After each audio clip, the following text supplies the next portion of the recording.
If I told you about my other abilities as a dyslexic, you wouldn't believe me anyway. If I told you about my abilities, you'd probably shake your head and laugh. It's not something that's usually talked about, certainly not in the way I experience it.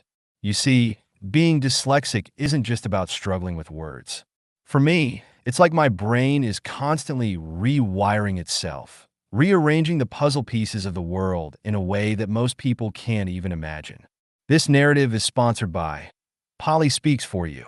The creator of Polly Speaks For You has always been passionate about empowering individuals, especially those with disabilities or learning challenges, through text-to-speech and voice recognition technology. Polly Speaks For You isn't just a tool. It's a bridge for people to communicate and interact with the world in a meaningful way.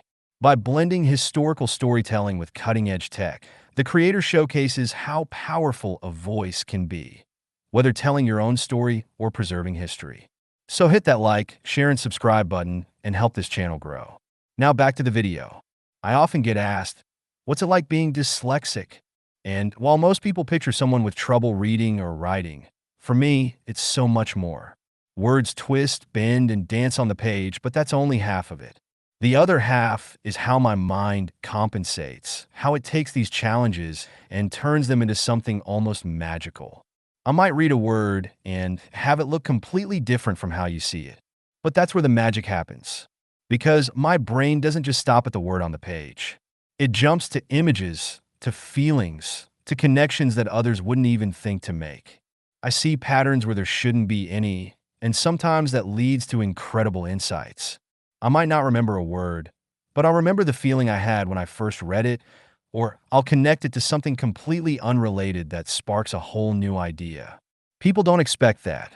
They think dyslexia is a barrier, a wall that keeps me from achieving the same things as everyone else. But what they don't realize is that dyslexia also gifts me with ways of thinking that others might never experience. It gives me the ability to connect dots that seem miles apart to most people, to think outside the box in ways that are hard to explain.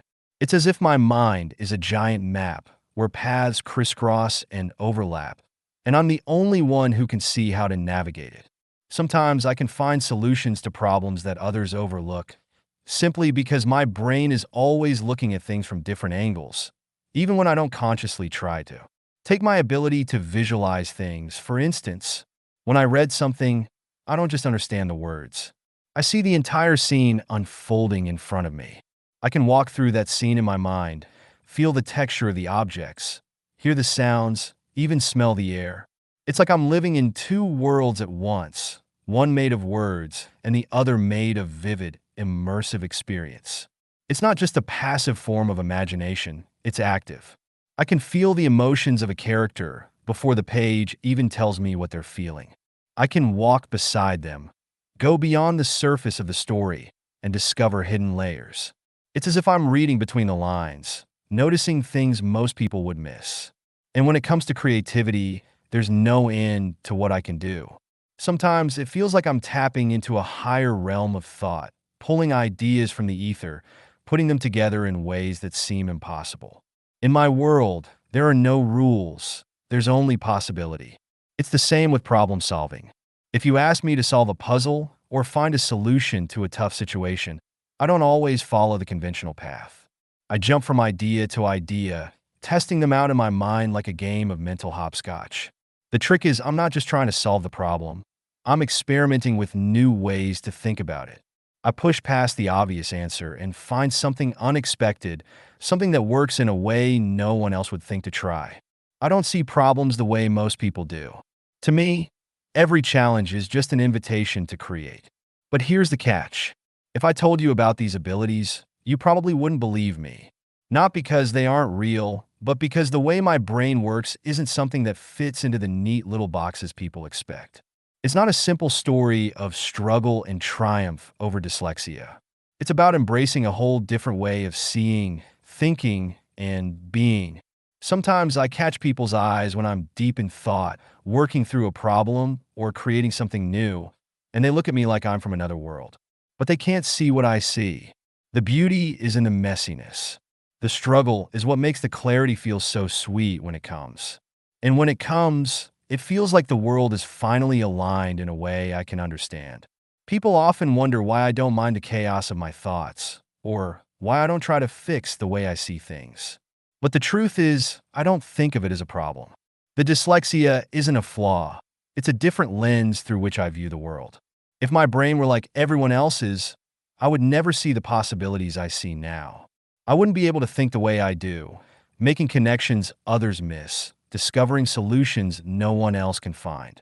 I remember once, a teacher asked me how I solved a particularly difficult problem in class. I told her I didn't solve it the way you would have, but I found the answer by looking at it from the side. She smiled, but I could see the confusion in her eyes.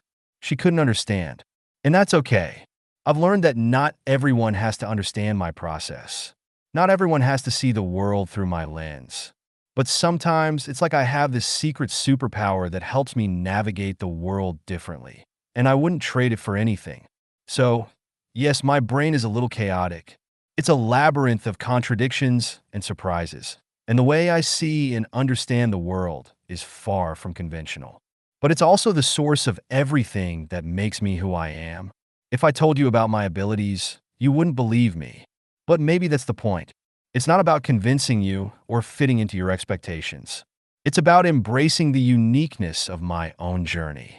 It's about seeing the hidden potential in everything, even the things that seem broken or difficult. I know that sometimes when I tell people about the way I think, they smile and nod like they're being polite. But deep down, I know they don't really get it. That's okay, because I've stopped trying to make people understand. The most important thing I've learned through my dyslexia is to trust my own instincts, to embrace the way I think, and to know that I am capable of more than I give myself credit for.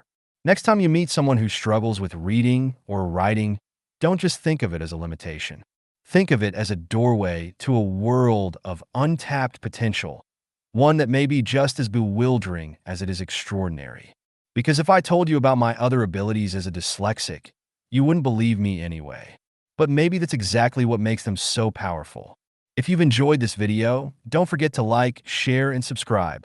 To learn more about South Africa's leading accessibility software, visit www.polispeaks4u.co.za and support this meaningful dyslexic initiative. Thank you for watching.